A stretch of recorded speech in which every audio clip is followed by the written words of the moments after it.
மல்யுத்த நட்சத்திரங்கள் வினேஷ் போகத், பஜ்ரங் புனியா காங்கிரஸ் கட்சியில் இணைந்திருக்கின்றனர்.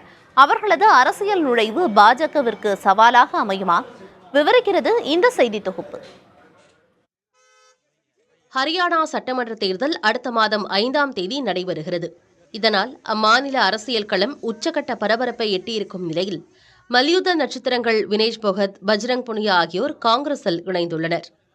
டெல்லியில் காங்கிரஸ் தலைமை அலுவலகத்தில் அக்கட்சியின் பொதுச் செயலாளர் KC வேணுகோபால் முன்னிலையில் இருவரும் காங்கிரஸில் ஐக்கியமாகினர். शुरू करते हैं। मैं आग्रह करूंगा वेणुगोपाल जी से, हमारे महासचिव प्रभारी दीपक बावरिया जी से और उदयभान जी से कि वो उनका स्वागत करके उन्हें पार्टी में शामिल करें। Thank you, welcome. Thank you so much sir. Thank you sir. Vineet जी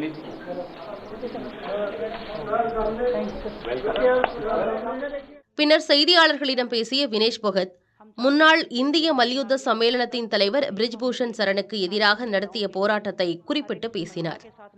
தாங்கள் டெல்லி தெருக்களில் இழுத்துச் செல்லப்பட்ட போது பாஜகவை தவிர அனைத்து கட்சிகளும் தங்களுக்கு ஆதரவாக நின்றதாகவும் தங்களது வலியையும் கண்ணீரையும் அவர்கள் உணர்ந்ததாகவும் தெரிவித்தார். பாஜக தமது பெயருக்கு களங்கம் விளைவிக்க முயன்றதாகவும் குற்றம் சாட்டினார். பெண்களுக்கு ஆதரவாகவும் அவர்களுக்கு இழைக்கப்படும் அநீதிகளுக்கு எதிராகவும் நிற்கும் கட்சியில் இணைந்தது பெருமை அளிப்பதாக வினேஷ் போகத் குறிப்பிட்டார்.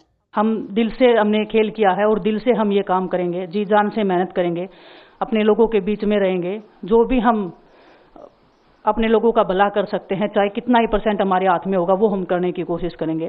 और मैं अपनी बहनों को बताना चाहती हूँ कि आपकी बहन आपके साथ में है, किसी भी मुसीबत में, किसी भी पल, किसी भी क्षण आप ऐसे मत समझना कोई भी आपके साथ में नहीं है। जब कोई नहीं खड़ा होगा तो मैं आपके साथ में जरूर खड़ी रहूंगी, कांग्रेस पार्टी आपके साथ में जरूर खड़ी रहेगी। ये காங்கிரஸில் இணைந்துள்ள வினேஷ் போகத் அக்கட்சியின் சார்பில் ஹரியானா சட்டமன்ற தேர்தலில் போட்டியிடுவதாக அறிவிக்கப்பட்டுள்ளது. அவர் ஜூலானா தொகுதி வேட்பாளராக அறிவிக்கப்பட்டுள்ளார். ஹரியானாவை பொறுத்தவரை பாஜகவுடனான கூட்டணியில் இருந்து ஜனநாயக ஜனதா கட்சி வெளியேறியிருக்கிறது. மேலும் பாஜகவின் முதல் வேட்பாளர் பட்டியலை அக்கட்சியில் கடும் பூசலை ஏற்படுத்தியுள்ளது. கட்சியின் நீண்ட நாள் விசுவாசிகளுக்கு தேர்தலில் போட்டியிட வாய்ப்பில்லை என புகார் எழுந்துள்ளது. தற்போது அமைச்சராகியுள்ள ரஞ்சித் சிங் சௌதாலா பாஜகவிலிருந்து வெளியேறுவதாக அறிவித்திருக்கிறார். சட்டமன்ற உறுப்பினர் ஒருவர் அக்கட்சியிலிருந்து விலகி காங்கிரஸில் இணைந்துள்ளார். இந்த சூழலை காங்கிரஸ் தனக்கு சாதகமாக கருதுகிறது. இப்படியான சூழலில்தான் வினேஷ் போகத் காங்கிரஸ் வேட்பாளராக அறிவிக்கப்பட்டுள்ளார். ஹரியானாவின் முக்கிய வாக்கு வங்கிகளில் ஒன்றான விவசாயிகள் மத்தியில் வினேஷ் போகட்டிற்கு ஆதரவு உள்ளது.